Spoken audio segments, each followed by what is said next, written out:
Hello दोस्तों, मैं doctor pharmacist CN Rajvir स्वागत करता हूं मेरे इस चैनल CN मेडिसिन इन्फो में। आज के वीडियो में हम बात करेंगे किस प्रकार आप MP में यह कोर्स फ्री में कर सकते हो। साथ ही इसमें कुछ इम्पोर्टेंट पॉइंट्स कवर करूंगा। आज का यह वीडियो बहुत ही ज़्यादा इम्पोर्टेंट होने वाला है। ऐसा वीडियो आपको YouTube पर कहीं नहीं मिलेगा। वीडियो को आप पूरा अंत तक देखें, ठीक है दोस्तों।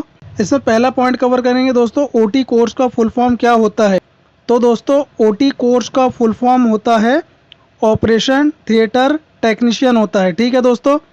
इसमें दोस्तों दूसरा पॉइंट है दोस्तों, कोर्स का ड्यूरेशन क्या होता है, ठीक है दोस्तों। तो इस कोर्स का जो ड्यूरेशन है वह क्या होता है।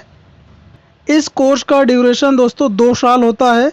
2 साल कोर्स कंप्लीट करने के बाद 6 महीने की इंटर्नशिप करना होता है। आप 6 महीने की इंटर्नशिप किसी भी प्राइवेट हॉस्पिटल या सरकारी हॉस्पिटल में इंटर्नशिप कर सकते हैं, ठीक है दोस्तों।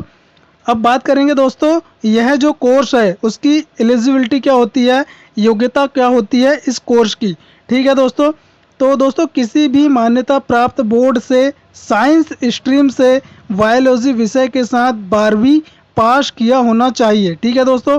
12वीं में कम से कम 50% मार्क्स होना चाहिए। SC ST वर्ग के कैंडिडेट के लिए 12वीं में कम से कम 45% अंक होना अनिवार्य है, ठीक है दोस्तों। इस कोर्स की फ़ीस की बात करेंगे दोस्तों कि इस कोर्स की फ़ीस कितनी होती है, ठीक है दोस्तों। इस कोर्स की फ़ीस अलग अलग स्टेट में और अलग अलग कॉलेज में अलग अलग फ़ीस हो सकती है। इस कोर्स में प्रवेश प्रक्रिया क्या रहेगी, ठीक है दोस्तों। इस कोर्स में जो है प्रवेश प्रक्रिया की बात करेंगे। मध्य प्रदेश में इस कोर्स के लिए सरकारी मेडिकल कॉलेज में मेरिट के आधार पर एडमिशन मिलता है, ठीक है दोस्तों। मध्य प्रदेश में इस कोर्स के लिए प्राइवेट जो मेडिकल कॉलेज होते हैं, प्राइवेट जो पैरामेडिकल होते हैं, जहां पर आपको डायरेक्ट एडमिशन मिल जाता है, ठीक है दोस्तों। सरकारी कॉलेज में क्या होता है, मेरिट के आधार पर आपको एडमिशन मिलता है। और जो पैरामेडिकल होते हैं मध्य प्रदेश में प्राइवेट होते हैं, वहां पर आपको इस कोर्स में डायरेक्ट एडमिशन मिल जाता है, ठीक है दोस्तों। किसी प्रकार का आपको एग्ज़ाम देने की ज़रूरत नहीं पड़ती है, डायरेक्ट आप इसमें एडमिशन ले सकते हो। यह कोर्स कौन कौन कर सकता है, ठीक है दोस्तों। मतलब ये जो कोर्स है यह कौन कौन कर सकता है। यह कोर्स जो है दोस्तों सिर्फ बायोलॉजी 12th पास स्टूडेंट ही कर सकते हैं, ठीक है दोस्तों। अब बात करेंगे दोस्तों किस प्रकार से आप जो SC ST वर्ग के और OBC वर्ग के स्टूडेंट हैं वो इस कोर्स को किस प्रकार फ्री में कर सकते हैं मध्य प्रदेश में, उस विषय में बात करेंगे, ठीक है दोस्तों। तो दोस्तों सरकारी मेडिकल कॉलेज जो होते हैं वहाँ पे क्या होता है, 12th बायोलॉजी पास करने के बाद आप सरकारी मेडिकल कॉलेज जो है वहाँ जाकर इस कोर्स के लिए आवेदन कर सकते हो, ठीक है दोस्तों। यदि आपका नाम मेरिट सूची में परसेंटेज के आधार पर आता है तो आपको इस कोर्स में एडमिशन मिल जाएगा, ठीक है दोस्तों। एडमिशन मिलने के बाद मध्य प्रदेश की सरकार के तरफ से स्कॉलरशिप फॉर्म निकलता है। उसको भरने के बाद आपके अकाउंट में इस कोर्स के लिए स्कॉलरशिप आ जाती है, ठीक है दोस्तों। उस स्कॉलरशिप को आप कॉलेज में फ़ीस के रूप में जमा कर सकते हो। इस प्रकार से आप यह कोर्स जो है दोस्तों स्कॉलरशिप बेस पे कर सकते हो, ठीक है दोस्तों। अब दोस्तों इसमें प्राइवेट पैरामेडिकल जो कॉलेज है उसमें किस प्रकार से आप कर सकते हो इसके बारे में बात करेंगे।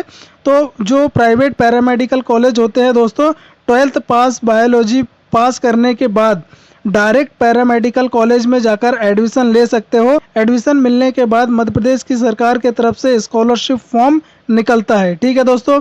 उसको आप ऑनलाइन फिल कर सकते हो या उस फॉर्म को भरने के बाद आपके बैंक अकाउंट में इस कोर्स के लिए स्कॉलरशिप आती है। उस स्कॉलरशिप को निकालकर कॉलेज में फीस के रूप में आप जमा कर सकते हो, ठीक है दोस्तों। जमा करनी ही होती है। इस प्रकार आप इस कोर्स को स्कॉलरशिप बेस पर फ्री में कर सकते हो, ठीक है दोस्तों। एडमिशन के लिए आवश्यक दस्तावेज की बात करेंगे कि एडमिशन के समय आपको कौन कौन से आवश्यक डॉक्यूमेंट्स लगते हैं। 10वीं 12वीं की मार्कशीट लगेगी, स्कूल छोड़ने का सर्टिफिकेट लगेगा, माइग्रेशन सर्टिफिकेट लगेगा, आधार कार्ड लगेगा और बैंक अकाउंट नंबर लगेगा, ठीक है दोस्तों। अब बात करेंगे दोस्तों इसमें स्कॉलरशिप कितनी आती है SC ST OBC के लिए, ठीक है दोस्तों। इस कोर्स की जितनी फीस होती है दोस्तों उतनी ही उसकी स्कॉलरशिप भी आती है। ठीक है दोस्तों, SC ST OBC के स्टूडेंट के लिए मध्य प्रदेश में इस कोर्स को करने के लिए स्कॉलरशिप आती है। ठीक है दोस्तों, मध्य प्रदेश सरकार जो शासन है, मध्य प्रदेश शासन जो है दोस्तों, इस कोर्स को करने के लिए स्कॉलरशिप प्रोवाइड कराता है। पैरामेडिकल कॉलेज में एडमिशन लेने के बाद आपका स्कॉलरशिप का फॉर्म ऑनलाइन या फिर कॉलेज में ही स्कॉलरशिप वाले सर होते हैं, वही आपका स्कॉलरशिप का फॉर्म फिल करते हैं। ठीक है दोस्तों, और आपसे आपके सारे डॉक्यूमेंट्स लेकर जिले के कलेक्टेड ऑफिस में जमा करते हैं या ऑनलाइन फिल करते हैं। ठीक है दोस्तों, मध्य प्रदेश की सरकार कोर्स को कराने के लिए पैरामेडिकल कॉलेज को प्रत्येक स्टूडेंट को स्कॉलरशिप प्रोवाइड कराती है।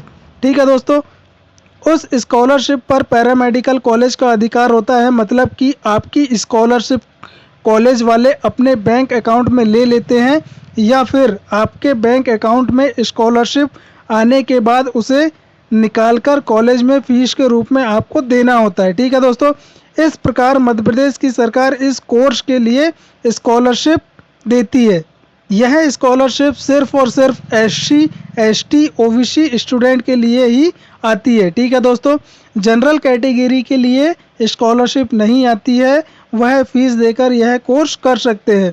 इस प्रकार SC ST OBC student paramedical college में इस कोर्स को स्कॉलरशिप बेस पर कर सकते हैं और अपना कैरियर बना सकते हैं। ठीक है दोस्तों, डबल स्कॉलरशिप या जिसे दोस्तों आवास स्कॉलरशिप कहा जाता है, तो मध्य प्रदेश में इस कोर्स को करने के लिए अलग से स्कॉलरशिप दी जाती है। जी हाँ, एक स्कॉलरशिप आपको पढ़ाई करने के लिए दी जाती है और दूसरी स्कॉलरशिप आपको रहने के लिए दी जाती है। ठीक है दोस्तों, जिसको रूम रेंट या आवास स्कॉलरशिप कहते हैं।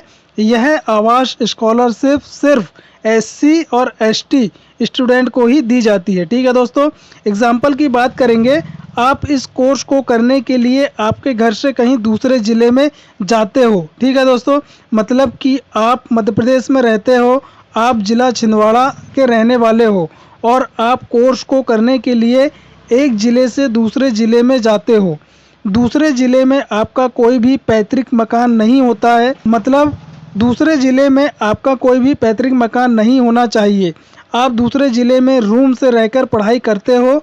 आप जिस रूम में किराए से रहते हो उस रूम मालिक के या फिर मकान मालिक का आधार कार्ड पैन कार्ड होना चाहिए। ठीक है दोस्तों, आप जिस सरकारी मेडिकल कॉलेज में या प्राइवेट पैरामेडिकल कॉलेज में पढ़ाई कर रहे हो वहाँ पर आपको आवास स्कॉलरशिप का फॉर्म मिल जाएगा, या किसी भी फोटोकॉपी की दुकान या फिर कलेक्टेड ऑफिस में आदिम जाति कल्याण विभाग होता है, वहाँ पर भी आपको यह फॉर्म मिल जाएगा। ठीक है दोस्तों, आवास स्कॉलरशिप के डॉक्यूमेंट्स की बात करेंगे दोस्तों कि आवास स्कॉलरशिप डॉक्यूमेंट्स क्या क्या लगते हैं। तो आपका आधार कार्ड, रूम मालिक या मालिक आधार कार्ड होता है, साइन लगती है, 10वीं 12वीं की मार्कशीट, जाति कास्ट सर्टिफिकेट, आय प्रमाण पत्र, मूल निवासी प्रमाण पत्र, कॉलेज की सील साइन, आपका बैंक अकाउंट, एफिडेविट स्टाम्प पर नोटरी किया हुआ अनुबंध। ठीक है दोस्तों, तो ये फोटोकॉपी लगेगी और जो एफिडेविट होता है नोटरी किया हुआ अनुबंध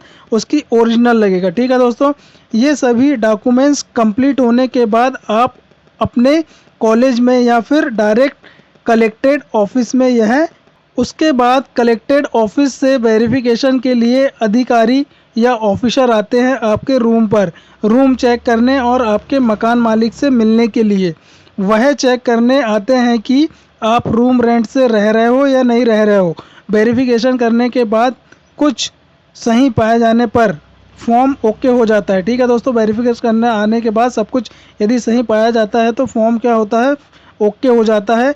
वेरिफिकेशन करने से पहले आपको क्या है, कॉल करेंगे, उसके बाद ही आपके बताए हुए एड्रेस पर आएंगे। ठीक है दोस्तों, वेरिफिकेशन होने के बाद आपके बैंक अकाउंट में 2000 रुपये के हिसाब से 12 मंथ की मतलब 24,000 रुपये आवास स्कॉलरशिप आपके अकाउंट में आ जाती है। ठीक है दोस्तों, इस प्रकार से दोस्तों आप कोर्स कर रहे हो, मतलब 2 साल का कोर्स कर रहे हो या फिर 4 साल का कोर्स कर रहे हो, तो 2 साल का यदि आप कोर्स कर रहे हो तो पढ़ाई के लिए और 2 साल आवास की स्कॉलरशिप मिलती है। ठीक है दोस्तों, और यदि आप दोस्तों 4 साल का पैरामेडिकल जो कोर्स है वो कर रहे हो तो 4 साल आपकी पढ़ाई के लिए आपको स्कॉलरशिप आएगी और 4 साल आपको जो है रूम की जो होती है आवास स्कॉलरशिप वो मिलती है। ठीक है दोस्तों, आपको ध्यान रखना है, आप आवास स्कॉलरशिप पर सिर्फ और सिर्फ आपका अधिकार होता है।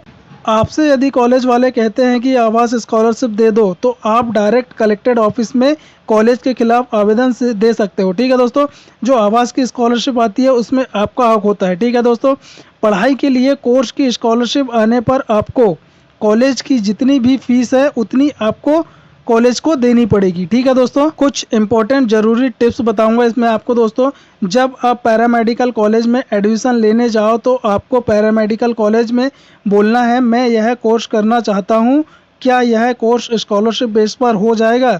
यदि वो हाँ बोल दे तभी आपको अपने सारे डॉक्यूमेंट्स की फ़ोटोकॉपी उन्हें देना है, ओरिजिनल डॉक्यूमेंट्स नहीं देना है, खासकर 10वीं 12वीं की मार्कशीट। ठीक है दोस्तों, दूसरी टिप्स दोस्तों, एडमिशन लेने के बाद आप किसी और कोर्स को नहीं कर सकते, मतलब कोई अन्य कोर्स नहीं कर सकते हो, क्योंकि इस कोर्स के लिए आपको स्कॉलरशिप दी जा रही है मध्य प्रदेश की शासन की तरफ से। ठीक है दोस्तों, मतलब कि आपका जितने साल का कोर्स होगा दोस्तों उतने साल के लिए आपको मध्य प्रदेश की शासन की तरफ से स्कॉलरशिप प्रोवाइड की जाएगी। ठीक है दोस्तों, आपका यह जो कोर्स है दोस्तों 2 साल का या 4 साल का आप जो पैरामेडिकल कोर्स कर रहे हो उसके लिए मध्य प्रदेश की शासन की तरफ से आपको स्कॉलरशिप दी जाती है। आपका सारा का सारा जो कोर्स है दोस्तों स्कॉलरशिप बेस पर होता है। ठीक है दोस्तों, इस प्रकार आप इस कोर्स को स्कॉलरशिप बेस पर कर सकते हैं। यह संपूर्ण जानकारी थी इस कोर्स के बारे में। ठीक है दोस्तों, उम्मीद करता हूं दोस्तों कि मेरे द्वारा दी गई जानकारी आपको अच्छी लगी होगी, मेरा वीडियो आपको अच्छा लगा होगा।